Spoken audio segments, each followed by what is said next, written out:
Welcome to Popnlock. I'm Natalie Dowzicki. And I'm Landry Ayers. Joining us to discuss Tarantino's non-linear, uncategorizable black comedy neo-noir gangland camp extravaganza are Director of Health Policy Studies at the Cato Institute, Michael Cannon. How are you doing, Landry?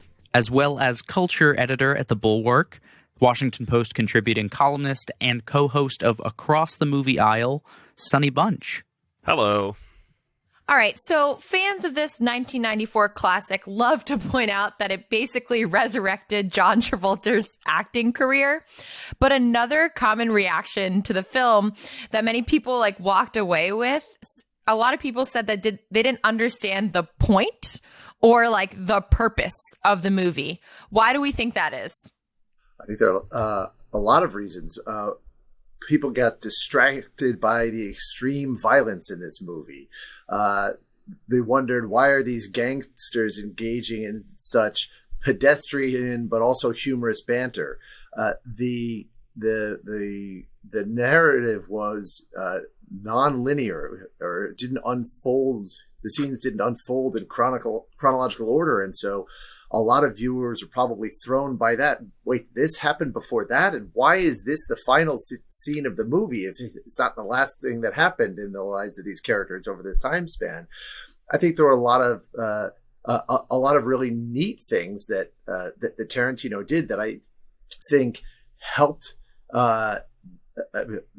drive the main theme of the film, but were not the sort of things that people are used to seeing when they go to the movie theater, and so a lot of those things threw them.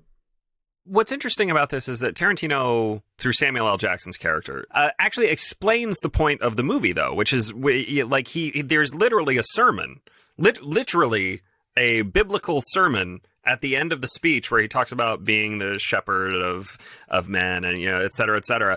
And if you're not paying attention to the film, if you are confused as to why John Travolta is killed earlier and now he's back in the movie at the end, you kind of don't understand the point, which is that he continued being a bad man and doing bad things, and he got murdered. He got straight up killed. I mean, I don't think that's the point of the movie. I don't think that is I don't think Quentin Tarantino is making a message film. This is not, a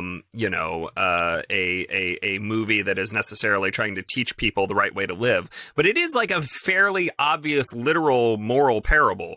Again, it's not subtle. It's literally in the language of the Bible. It's biblical. It's Old Testament stuff. So I mean, I don't know. The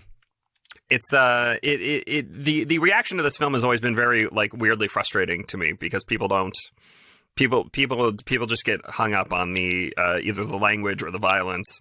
Not much sex in this one, but the drug use, etc. And I don't. The idea that it's glorifying any of this stuff is kind of crazy. But what does it do then? Is it adding to the genre? Is it sort of trying to amplify a certain idea? Because it is obviously is a stylized use of violence and drugs, not quite as much as some of Tarantino's later work that becomes even more stylized. You've got Kill Bill and everything, but you can see sort of where it came from with Pulp Fiction in a lot of ways. What does the use of violence and how it is done do for the rest of the movie? I mean, because obviously I think it was Bob Dole in 1995 there were a lot of, I think he cited Natural Born Killers and another Tarantino film as being exemplifying this turn towards gratuitous violence that was being glorified and, nonsense like this. But he also cited Pulp Fiction as, I think, glorifying heroin use. And one of the studios that had this before Miramax completely funded it was actually super hesitant about funding this movie because of the way that it showed a compassionate almost angle, or at least a full angle of someone that was using heroin. So what do those examples do for the movie that those people were missing? Well, so Bob Dole had a problem with all the films you mentioned, but he said that True Lies was okay, despite its violence and borderline racism, it was okay because Arnold Schwarzenegger gave to Republican candidates, and the people involved in those other films didn't. I got to go ahead and disagree with Sonny here. I do that with some trepidation because people pay Sonny for his views about films, and I don't have that. People don't pay me for that. But I got to disagree. I think this is a message film, and I think all of the violence and the drug use, and even some things that seem obscure and made people wonder why is that even in the film, they all serve what I think is the message of the film, which is a message of how do you break the cycle of violence, and the sermon is part of that. One thing I love about the sermon in the diner scene is that like many biblical interpretations, I mean, it's so open to interpretation. It could go either way. Jules uses the same biblical passage at the beginning of the film to be a vicious killer that he uses at the end to try real hard to be the shepherd and to break the cycle of violence. And if you look at it through that lens, that what Tarantino is trying to accomplish is to show people how on a personal level, or show them what is necessary on a personal level to de-escalate conflict, to break the cycle of violence, then you see all of these elements of the film lining up to serve that goal. And that includes all of the horrible and what seems to be gratuitous violence, at least vicious violence that we see, such as the sermon, the speech that Jules gives when he and Vincent Vega are retrieving Marcellus Wallace's briefcase from the guys who stole it. When you think about it, he didn't really need to be so cruel about it and go through the motions of giving this lecture, because he was going to kill 3 of these 4 guys anyway. But he did that to establish the character of these 2 individuals, that they really were vicious killers, to heighten the drama and the change of heart that one of them would have after a near-death experience. And so even and the violence that we see in the Butch and Marcellus storyline also serves a similar function, because it shows just how dramatic a change of heart you can effect when you put yourself at risk to help an enemy. And that is, that's what happened in both the Jules storyline and the Butch and Marcellus storyline. So I see all of these elements and all of the really horrible violence in this movie as serving a very optimistic and positive message that Tarantino wanted to convey. Sure. I don't even really disagree with that. I do think that is at least in part the point of the story. I just mean it's not a message movie in the sense that it's not a God is dead type thing. I hesitate to call anything a message movie, but it should be. We should also note that Tarantino rewrote that Bible passage. It is him like, it is like rewriting the end of World War II or rewriting the 1969 Hollywood. He's very fond of remaking things into his own preferred image. I think that the violence in this movie is entertaining, and that is why it is there as much as anything else. It's like anything else that Tarantino does. He does it because it is more or less entertaining, and that's fine. That's fine. Also, True Lies is good, Michael Cannon. True Lies is a good movie about killing bad people, and all the best movies are about killing bad people. So, True Lies is great. It's about family and relationships. I too love True Lies, and Tom Arnold, I think, was the best part of that film. Why do we never find out what's in the glowing suitcase, or briefcase, rather? What's the purpose of that? Why do we not find out what it is? This has bothered me for so long. I have heard a lot of explanations. I'm always curious what people think. Uma Thurman's character asks if it's Beatles or Elvis. This is one of mine. What do you think was in the suitcase? Why do we not find out? Because as soon as we don't find out, because as soon as Ross and Rachel kiss, then we're not as interested in their relationship anymore. I mean, it's the mystery is why we're still talking about the briefcase. It drives interest. And I think, I think we all know without them saying what is in the briefcase. It's Marcellus Wallace's soul or some such thing, which was taken out of the back of his head by Satan himself or something like that, which is why Marcellus has that Band-Aid back there in his first scene. Well, it's a pre-Reddit movie, Pulp Fiction is, because it has a lot of little things that you can look into. I mean, the briefcase, what's the glowing thing in the briefcase is the big one, of course. But I saw somebody talking about, they couched it as a fan theory that that Bruce Willis's boxer character is the one who keyed John Travolta's car. Remember, he's talking about how he just got his car out of storage and I can't believe it. It's on the street for 30 minutes and somebody keys it. I wish I could have caught the guy who did it. I just would have. But I was kind of like, oh, come on, that's silly. That's a silly fan theory. Fan theories are dumb. And then Tarantino himself in an interview during Once Upon a Time in Hollywood was like, no, that is what I intended for people to take away from it.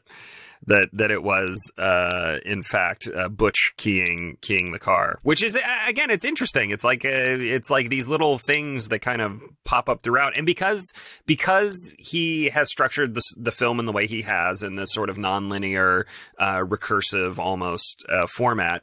You can get away with things like that are both clever and also, I guess in hindsight, kind of obvious, that you couldn't necessarily do if it was just a straightforward boom, boom, boom. Here's the thing. Yeah, I think there's a lot of holes, but they don't necessarily disrupt the movie, if that makes sense. I think it's almost does lip service to the fans that there can be all these Reddit pages of people going back and forth, and that was the intention, that there were so many holes that you could have these discussions that go on forever. 20 years later, we're still talking about what's glowing in the suitcase. Yeah, but the briefcase is just a MacGuffin. All MacGuffins are good. I mean, it just is the thing that gets the story started. And it was also a really powerful thing because not only did Vincent Vega pause when he opened it and say, "We're happy," and so it had an effect on him. But when Jules opens it in front of Pumpkin, or Ringo, as Jules calls him, it has almost a transformative effect on him.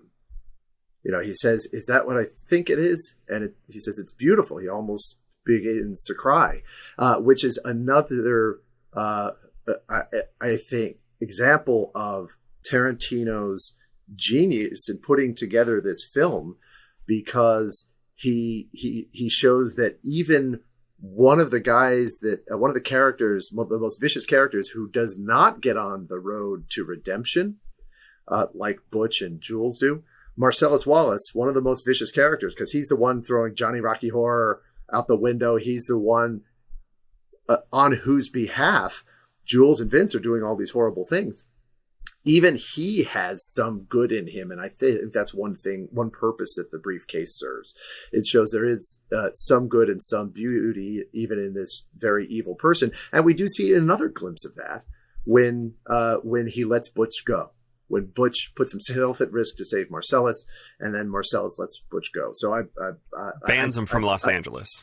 His Los Angeles privileges are revoked. That's right. That's right. But all of this stuff that happens between Butch and Marcellus is pretty horrible. And when you think about it, yes, Marcellus coerced Butch into throwing a fight, and then you can't really say Butch double-crossed him. And he never even really lied to him. But Marcellus was understandably angry over that, and then he ran over Marcellus with his car. and then drew Marcellus into this shop and then beat the crap out of him and then left Marcellus to have incredibly, which caused Marcellus to have incredibly horrible traumatic things happen to him. And so, yeah, when Butch saves him, Marcellus does say your LA privileges are revoked. He does that a little bit just to save face among, I think my theory is he does that to save face among his gangster peers. But you almost want to say that that's generous, given all the things that Butch has done to Marcellus at this point. It's also like one of those films that has so many characters in there because of the nature of the non-linear progression of the film. It's so unclear like who's supposed to be likable in the movie. So like I mean that in a way that like stupid movies make it like very obvious, like this is bad person A and you're supposed to like this person, and then the hero goes after the bad person.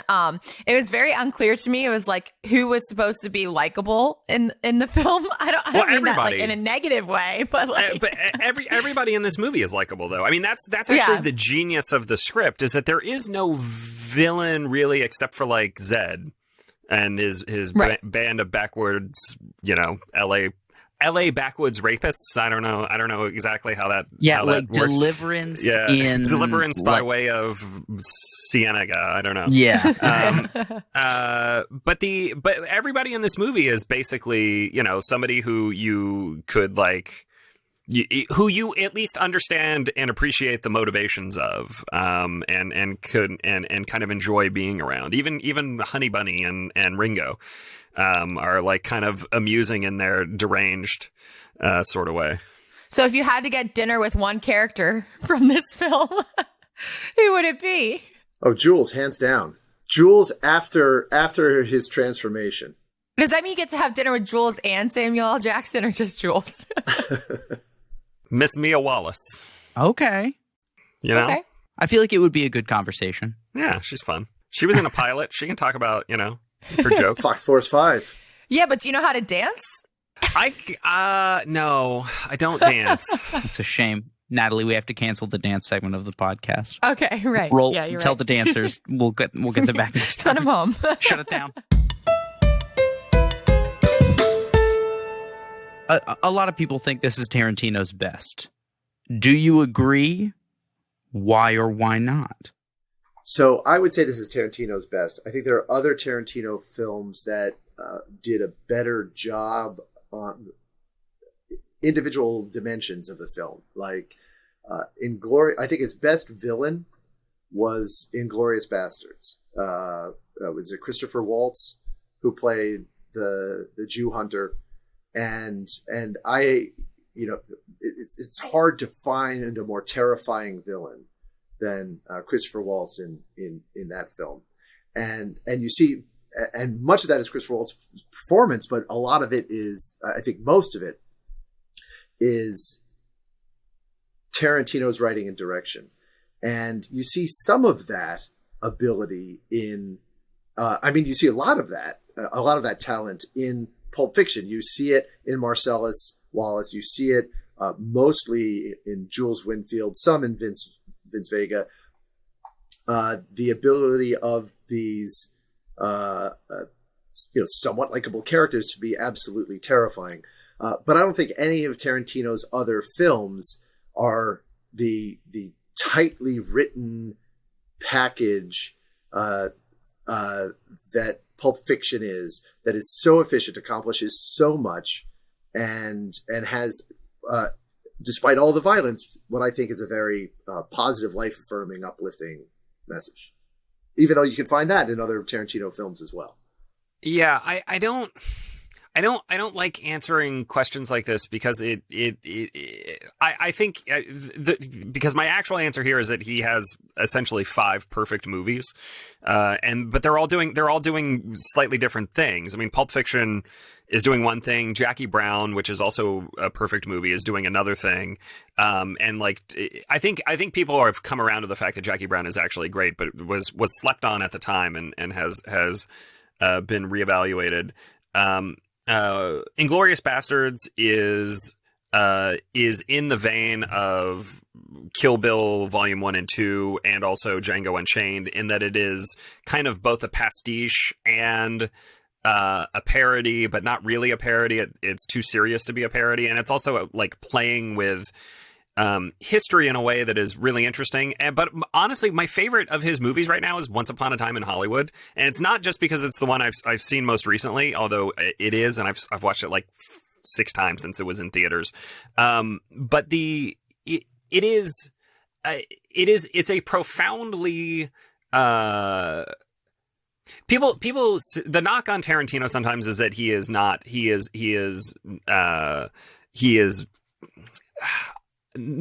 it's not that he doesn't care, it's that he is just kind of in his own little world. But I like, it is a profoundly sad movie in a way that none of his other movies are. That final crane shot at the end of the movie where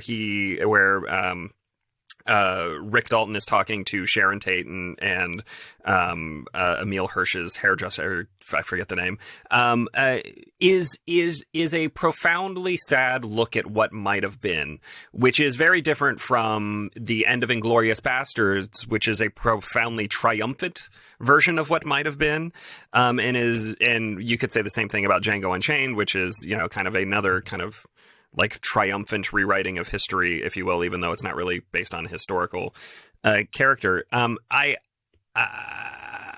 Sorry, I'm rambling. The short answer is Pulp Fiction is definitely his best film, but he has like 5 best films. So I'll accept that answer. It's better than Forrest Gump. Forrest Gump, I see. Well, yes, it's better than Forrest Gump. Certainly, it's better than Forrest Gump. But I always, that's what won the Academy Award that year. Forrest Gump. Whatever. Forrest Gump's a good movie, and I don't mind throwing that out there. I enjoy Forrest Gump for what it is, for sure. Which for is what it is. For what it is. In its genre, it is Forrest Gump is one of the best. It came out in '94. I saw Forrest Gump 3 times in the theater because I loved it so much. I think Pulp Fiction hadn't sunk in at that point, and Forrest Gump is the kind of movie it's easier to see 3 times in a row because you know you're going to like it, you know the experience you're going to have, it's going to be rewarding. So I love it, and it did take some time for it to dawn on me how much of a travesty it was that Forrest Gump won over not only Pulp Fiction, but also The Shawshank Redemption, which also came out in 1994. But as I mentioned in some notes I shared with you folks, what can you expect from an Academy that also nominated 4 Weddings and a Funeral for Best Picture in the same year? So, I mean, that the Academy is what it is. And at least they nominated Shawshank, Pulp Fiction, and Quiz Show in 1994. I meant to bring this up earlier when we were talking about the violence in the film, but why? So there's violence and there's crime throughout the entire film. How come we never see any police? Police? What do they have to do I with was thinking anything? about it while I was watching it. I was like, there has not been because even a lot of time when movies surrounded by crime, you at the very least see like a cop car speeding towards the crime scene as people are leaving or something. We never see any police in this film. Cops are never there when you need them. Yeah, it was. I guess it's open to interpretation. I guess I always sort of understood the absence of police to be an indication of how good these criminals were at their jobs. Like they could be in and out quickly enough after the shooting started that they don't seem that great at their jobs, though. That the police weren't going to be there. But yeah, if you count the seconds from when Jules first shot the guy on the couch to when there was this fusillade from the hand cannon and they made their way out of there probably would have been enough time for the LAPD to get there. I guess it's not too surprising that they made it all the way to the junkyard without a policeman pulling them over, noticing anything about the car. But I guess it's most surprising that you could have a hit and run and have these two crippled participants in that hit and run, chasing each other and shooting each other down the street, popping into a storefront, and then there's no police. That is the least plausible part of this. And that's when I noticed it. Yeah. Yeah. I mean, the real answer here is that plot mechanics demand it. That's that is. I don't know that there's like a profounder, deeper message really than that. I mean, Reservoir Dogs is all about a cop, really, and I'm trying to think. I mean, Jackie Brown has significant police presence, although they're feds, but. Did y'all know, I didn't know this until today, that John Travolta's role was originally written with Michael Madsen in mind. And he was going to be, because he plays Vic Vega in Reservoir Dogs, and he's Vincent Vega in this when they got Travolta, and that it's sort of like Tarantino's, I don't know if it's headcanon or if he's floated the idea of writing like They Are Brothers type scenario film before. Yeah, that was floated around for a while in the 90s. So there was going to be a Vega Brothers movie. I think that died a few years back. But I heard somebody mention that he might actually write a book about it. Like he wrote the Once Upon a Time in Hollywood novelization, that he might do a Vega Brothers book, which would be interesting. That would be good. I always Michael Madsen was always one of my favorite people that Tarantino used a lot all the time. Like him in Hateful Eight, in Hateful Eight is my favorite. Yeah. In Kill Bill and Reservoir Dogs, just wonderful. But Natalie mentioned at the beginning that Pulp Fiction kind of resurrected John Travolta's career. And that's, one of the things I love about the film, because I remember John Travolta from Saturday Night Fever, from Grease. I may be the only one here who was born in the 70s, who remembers these things when they came out. And then not to see, I watched him on Welcome Back, Kotter.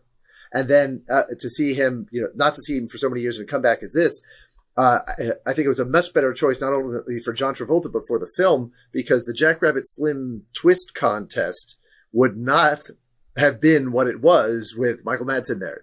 John Travolta made that a much better scene because, as my brother said, we all know he can dance, but also for the nostalgia reasons, that the people of a certain age would experience, but seeing him in that role.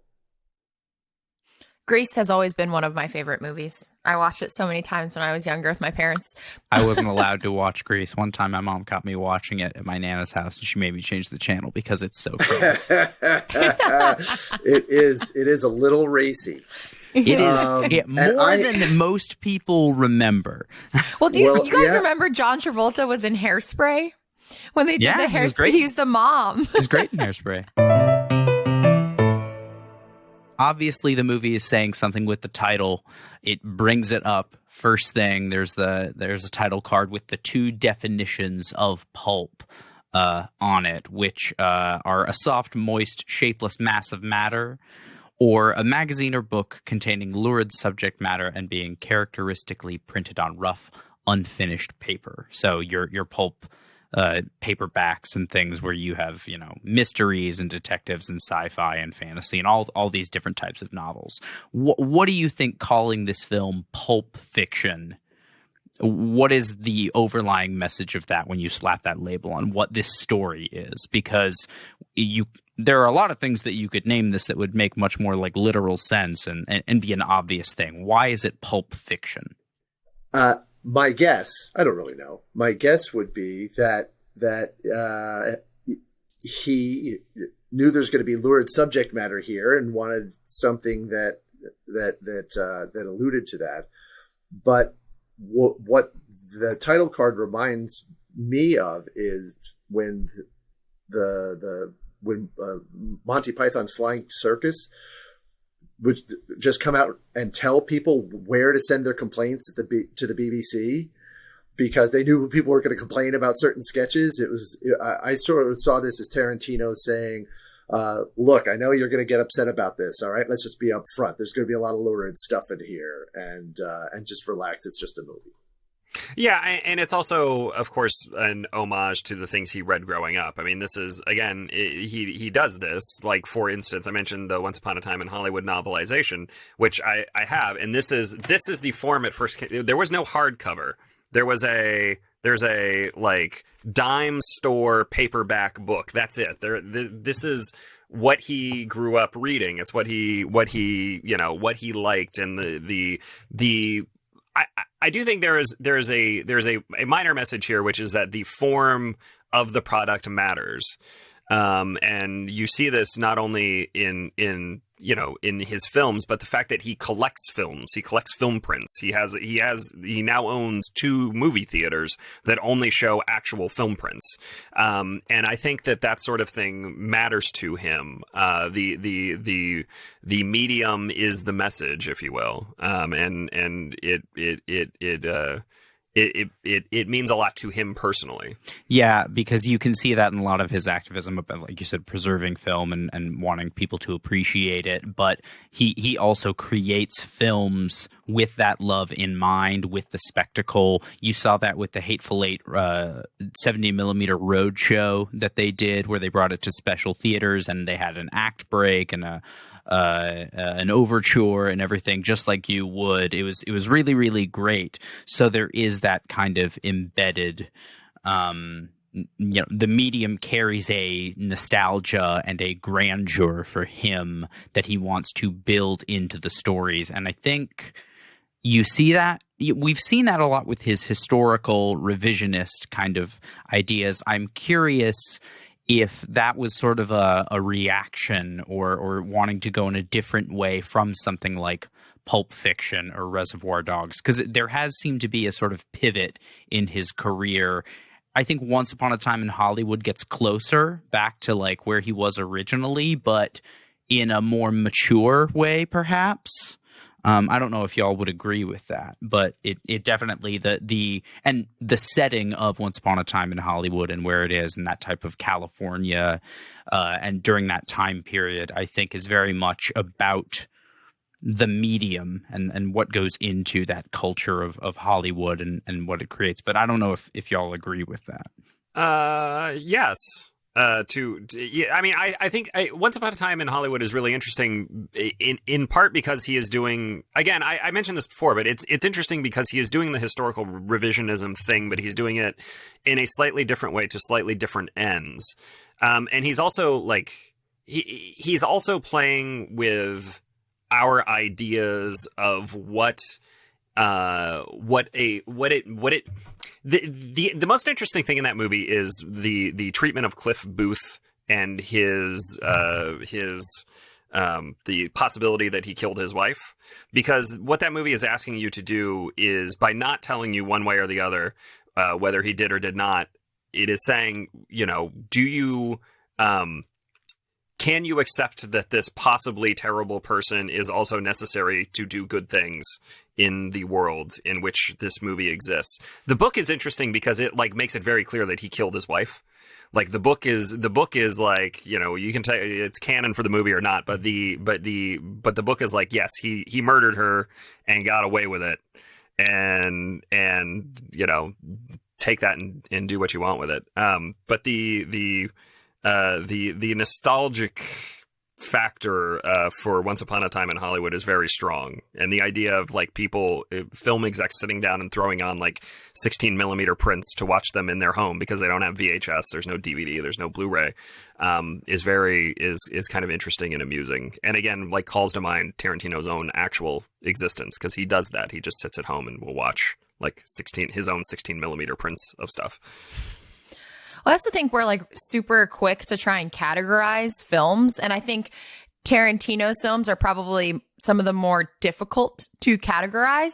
Like Pulp Fiction, I mean, I'm going to throw it out there. I'm not sure how you would categorize it in terms of like putting it into its own, is it its own genre?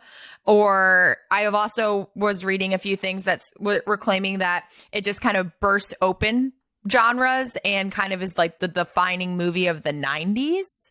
And I think like you were saying with Quentin Tarantino's other movies, they're a little bit more easily definable, maybe. I'm not even sure how would you categorize Pulp Fiction if you had to put it in a certain type of movie? It's Altman-esque, right? It's like, this is like, and it's like an old Altman film, like a MASH or a Nashville, or something like that, in the sense that it is following an ensemble cast doing a bunch of different things, all kind of at the same time. But it did give rise to the adjective Tarantino-esque, right? Tarantino-esque connotes its own thing, and you had a whole bunch of Tarantino imitators. What was it? A Dozen Way to Die in Denver. I forget the name of that movie. There's a whole world of film that was spawned in the mid to late 90s that owes itself to Pulp Fiction, which is about the best way you can describe like a new genre. I hadn't really given Tarantino has said that he created a new subgenre of gangster films. I haven't really thought about how to categorize Pulp Fiction in terms of a genre. Obviously it's a gangster film, but it is, like Reservoir Dogs, a gangster film where you really get inside the heads of some of these gangsters. You do see that there's good and bad in each of them. You have these really dramatic conflicts that get set up and then resolved in sometimes in uplifting ways and sometimes in very tragic ways. It is, and what stands out.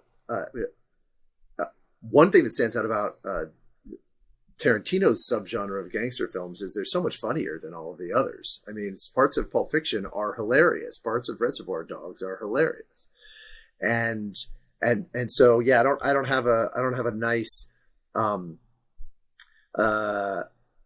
nice pithy genre title or whatever to give these films. One thing though that has come up is that this seems like one of those films that ties together multiple threads at once. I don't quite see Pulp Fiction that way. It is fragmented. The narrative is non-linear. It jumps around in time, but I think it is much more tightly all these storylines are much more tightly interconnected than the storylines in Shortcuts, which was a film that came out the year prior.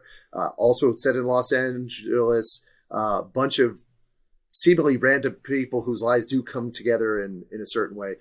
Magnolia, sort of the same way. Much more loosely connected storylines that do come together in one way. As I said before, I think Pulp Fiction is a much tighter package than all of those, and that they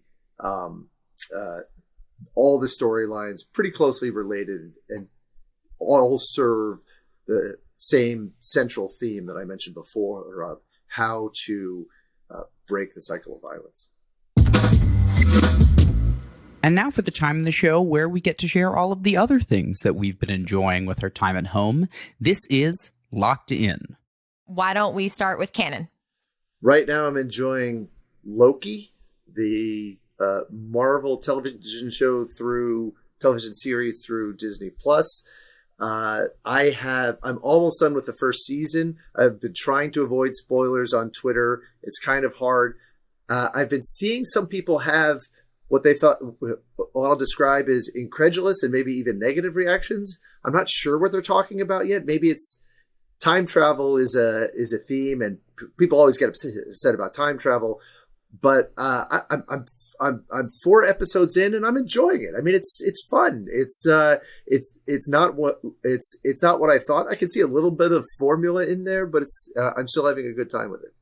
How much other Marvel knowledge do you need to watch it? Oh, it helps if you've seen all of the films. There are all of it. You need all of it. That's the whole point of the whole MCU. But I've never read any Marvel comic books. So okay. Because I enjoyed WandaVision, and I didn't pick up on all of the Easter eggs that were in WandaVision, but I still enjoed it, even though my Marvel knowledge isn't as And maybe that's the test to tell you whether you're talking to a nerd or not. If they acknowledge that you can enjoy it without seeing all of the films and other shows from the Marvel Cinematic Universe, then that person is not a nerd.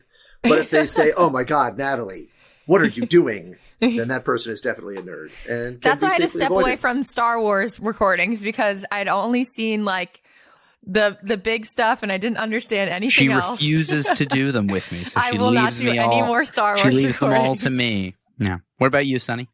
I mentioned this right before the show started, but I just finished a book called Killer Instinct by Jane Hampshire.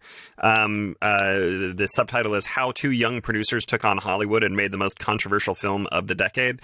She produced Natural Born Killers with her partner, and it's actually very interesting to read in concert with watching Pulp Fiction, because Quentin Tarantino is a character in this book. Quentin Tarantino, of course, wrote a draft, like the first draft of Natural Born Killers. I think he still has a story credit on Natural Born Killers, but like it is interesting to watch him like as this story is being told in this book. You know, Reservoir Dogs comes out and it's, you know, a big cult hit, but it's not necessarily a huge box office hit.